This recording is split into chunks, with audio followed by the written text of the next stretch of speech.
enak endok ning kono.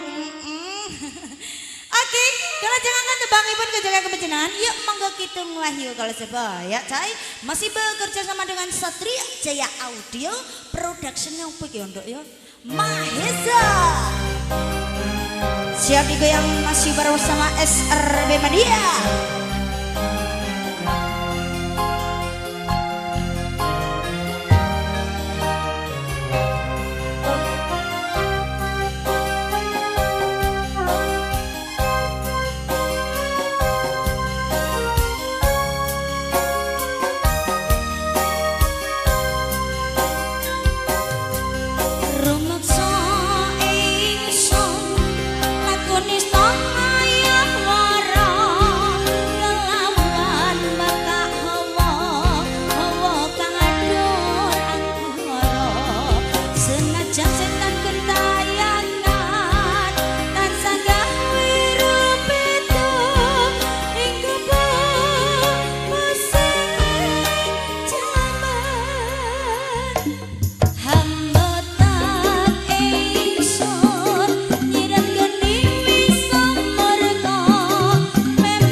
Set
kembali bersama Rangga Budaya.